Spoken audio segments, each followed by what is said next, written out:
डूबा या डुबो दिया, योगी मॉडल या अदालत का न्याय मॉडल, इसके बीच खड़ा है एक नया मॉडल। आखिर ये मॉडल है क्या और कैसे इस मॉडल का अब देश भर में चर्चा हो रही है, इस पर बातचीत करेंगे। हमारे साथ हैं अभिषेक। आज हम इसी पे बातचीत करने वाले हैं कि आखिर ये नया जो मॉडल है ये कहाँ से आया है। अभिषेक,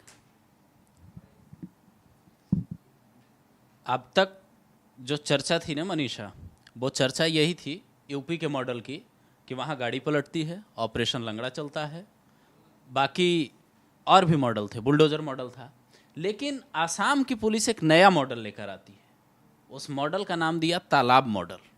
अब वो तालाब मॉडल क्या है, कैसे कहानी खुली है, क्या क्या हुआ है, इसी पर बातचीत हम लोग करेंगे। कहानी खुलती है आसाम के नगांव जिले से। 14 साल की एक लड़की शाम को ट्यूशन से घर लौट रही थी। 3 लड़के उसके साथ गलत करते हैं। उसकी बॉडी सड़क किनारे मिलती है। तफाजुल इस्लाम नाम का मुख्य आरोपी होता है। यह घटना 2 दिन पहले की है। सिर्फ 48 घंटे हुए हैं इस घटना को, और 48 घंटे में न्याय 2 दिन में मिलता है इसी तालाब मॉडल से। और इससे वो परिवार खुश है, लेकिन कई लोग सवाल भी उठा रहे हैं। तो इस पर अभी जो सवाल उठ रहे हैं वो सवाल क्या है? पहली चीज़ तो ये है कि ये घटना 2 दिन पहले की है, यानी कि 22 अगस्त की, और 24 तारीख को जो न्याय मिलता है वो न्याय ऐसा होता है कि उसके बाद एक नया मॉडल निकलता है, उसका नाम दे देते हैं असम पुलिस का मॉडल। तो हम इसी पर बातचीत करें। तो फिलहाल अगर हम बात करें पहले वाले मॉडल की, अगर बात करते हैं जो इसमें जो न्याय की बात चल रही है, पुलिस ने जो कदम उठाया है अब उस पर सवाल क्यों उठ रहे हैं? ये तो बहुत अच्छी बात उन्होंने की कि एक बार में न्याय मिल गया है। सवाल इसलिए है क्योंकि किसी भी कैदी को जब पुलिस पकड़ती है, इस भी केस में जो तफाजुल इस्लाम को पकड़ा था इन्होंने, तो ये 4 बजे सुबह क्राइम सीन पर क्राइम सीन रिक्रिएट करने के लिए ले जाते हैं। पुलिस की कस्टडी में वो किसी भी वक्त ले जा सकते हैं, उनके पास आज़ादी है, लेकिन 4 बजे सुबह क्यों? और वो भी ये जगह ऐसी होती है जिसके बगल में तालाब होता है, उसके हाथों में हथकड़ी होती है। वह उसके बाद पुलिस की थ्योरी कहती है, वहाँ के एसपी हैं स्वप्निल डेका उस जिले के, वो ये कहते हैं कि उसके हाथों में हथकड़ी थी, उसके बावजूद वो भागने की कोशिश करता है। एक कांस्टेबल उनका घायल होता है और उसी दौरान अंधेरे में भागते हुए वो तालाब में गिर जाता है। 2 घंटे तक बचाव कार्य चलता है, लेकिन उसे बचाया नहीं जाता है। एसडीआरएफ की टीम आती है, उसकी बॉडी निकाल ली जाती है। लेकिन सवाल इसी के साथ ये है कि वो डूबा है या डुबो दिया है किसी ने, बड़ा सवाल ये। एक सवाल इस पे ये भी उठता है, सीन को रिक्रिएट करने की जरूरत क्यों पड़ी थी? इसके पीछे का क्या मिथ्या है? नहीं, ये तो मतलब पुलिस की थ्योरी है ना। आप कोई भी केस होता है तो इसके बाद क्राइम सीन रिक्रिएट करना पुलिस का काम है, उसकी ड्यूटी है, वो करना है उनको। लेकिन 4 बजे सुबह क्यों? और वो जो जगह थी, क्या ये लोगों का पहले से प्लानिंग ये था कि इस तरीके का कुछ क्रिएट होना है? सवाल पुलिस पर क्यों उठ रहे हैं उस पर समझना होगा मनीषा। समझना ये होगा कि 19 तारीख को जिस दिन ये घटना होती है, मैं ठीक से याद कर पा रहा हूं अगर, तो ये जो कोलकाता की घटना होती है, कोलकाता की घटना के तुरंत कुछ दिन बाद असम के मुख्यमंत्री हिमंता बिस्वा शर्मा ये बयान देते हैं बाकायदा मीडिया में। उनके ट्विटर हैंडल पर ये मौजूद है बयान कि अगर ये ऐसी घटना यहाँ असम में होती तो इंसाफ तुरंत मिलता। वो एक दिन पहले भी यही बात दोहराते हैं कि इंसाफ तुरंत मिलना चाहिए, और उनके यहाँ ऐसी घटना होती है। उसके बाद 48 घंटे के भीतर अगर इस तरीके से मुख्य आरोपी, अगर इस तरीके से तालाब मॉडल चलता है तो फिर सवाल उठते हैं। और सवाल ये लोग, कई लोग पूछ रहे हैं, मानवाधिकार संगठन वाले, हो सकता है न्यायालय में भी ये जाएगा। जैसे यूपी पुलिस के एनकाउंटर और तमाम मॉडल पर सवाल उठते हैं। गाड़ी पलटने पर सवाल उठे थे, विकास दुबे की गाड़ी पलटी थी, तो मुख्तार की बांदा जेल में जो हुआ मुख्तार के साथ, उस पर सवाल उठे थे। तो हो सकता है इस पर भी सवाल उठे अदालत में। लेकिन सवाल ये भी है कि अगर पुलिस को से ये पूछा जाएगा कि हुआ क्या था वहां, तो पुलिस तो बहुत पाक साफ बयान देगी, जैसे एसपी यहां दे रहे हैं कि वो तो भाग रहा था और तालाब में डूब गया। यहां तो पुलिस को ये भी जरूरत नहीं पड़ी कि उसको कुछ करना भी पड़े। घटना के 2 दिन बाद न्याय मिल जाता है, ठीक है। अब जब ये न्याय मिलता है तो इस न्याय के पीछे कोई दबाव था क्या? सीबीआई तक ये केस ना जाए, इस चीज का दबाव था? सीबीआई वाली बात तो देखिए अलग है। मतलब कोलकाता केस में सीबीआई की एंट्री हुई तो वो उस केस के तार बहुत ऊपर तक जुड़े हुए हैं, ये सबको पता है। लेकिन इस केस में एक जो अच्छी बात थी ना मनीषा, समझने लायक, मॉडल क्या है नहीं है, तालाब मॉडल का कौन सपोर्ट कर रहा है, कौन विरोध कर रहा है, हम उस सवाल पर नहीं जाना चाहते हैं, क्योंकि शुरुआत में कई तरह की पॉलिसी पर सवाल उठते हैं और ये तालाब मॉडल जो है वो वाकई वहाँ क्या हुआ है ये जांच के बाद पता चलेगा।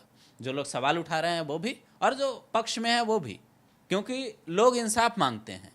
न्यायालय का जो न्याय मॉडल की जिसकी आप बात कर रही थी शुरुआत में, वो न्याय मॉडल इतना डिले हो चुका है कि लोग त्वरित इंसाफ की मांग कर रहे हैं। चाहे वो महाराष्ट्र का बदलापुर हो, चाहे यूपी की घटनाएं हो, चाहे किसी भी प्रदेश की घटना आप उठाकर देख लीजिए, 24 से 48 घंटे में लोगों की भीड़ सड़कों पर उतर जाती है और न्याय मांगती है।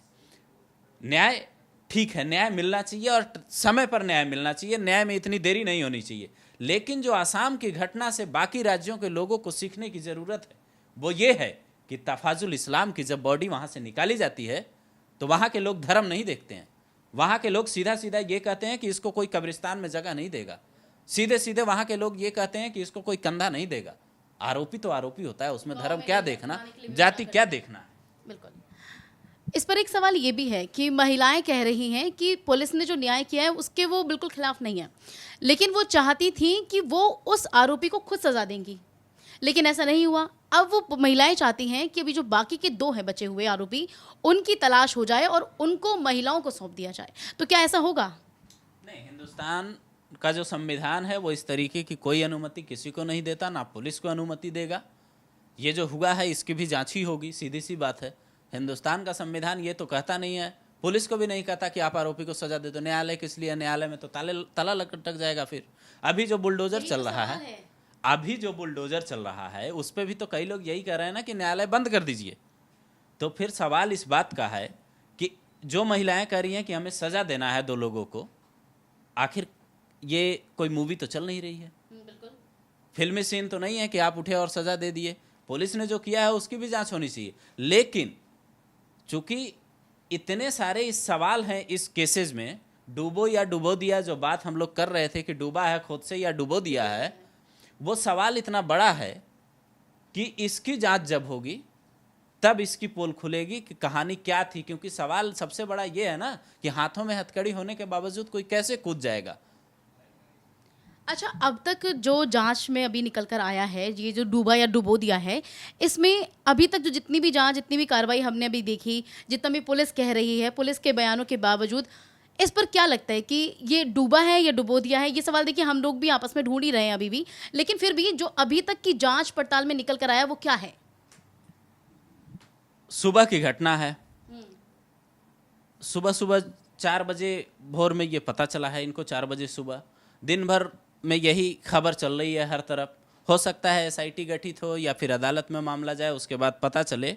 लेकिन सवाल ये समझने का है कि क्या देश इसी मॉडल के साथ खड़ा है? देश के ज़्यादातर लोग चाहते ये हैं कि उनको न्याय तुरंत मिले और इस तरीके के मॉडल से। क्योंकि अभी मैं पढ़ रहा था सोशल मीडिया पे, ट्विटर से लेके फेसबुक तक, हर जगह तो लोग इसके समर्थन में बहुत ज़्यादा कमेंट कर रहे थे। लेकिन ये संविधान के हिसाब से, किसी को कानून के हिसाब से इस तरीके की इजाज़त नहीं दी जा सकती है, चाहे वो पुलिस हो, ऑफिसर्स हो, कोई भी हो। बहरहाल सोचने वाली बात यह है कि पुलिस को सुबह ही क्यों जाना था, एक ये भी सवाल है। और दूसरा ये सवाल है कि जब हाथों में हथकड़ी थी और रस्सी भी बंधी थी, उसके बावजूद भी कैसे ये घटना हो गई? ठीक है, लेकिन देखिए 22 तारीख को जो 16 साल की बच्ची थी उसके साथ घृणित वारदात हो जाती है। उस वारदात के बाद 24 तारीख को आरोपी को सुबह ले जाया जाता है और उसके बाद वही सीन रिक्रिएट करने के लिए, लेकिन वो भाग जाता है और भागने के बाद वो सीधे छलांग लगाता है उस तालाब में, जो कितना गहरा है अभी उसकी जानकारी नहीं है। लेकिन अगर वो डूबा और डूबने के बाद 2 घंटे के बाद उसकी बॉडी मिलती है, ये सबसे बड़ा सवाल है जो अभी पुलिस पर उठाए जा रहे हैं और इस कटघरे में सरकार भी आती है।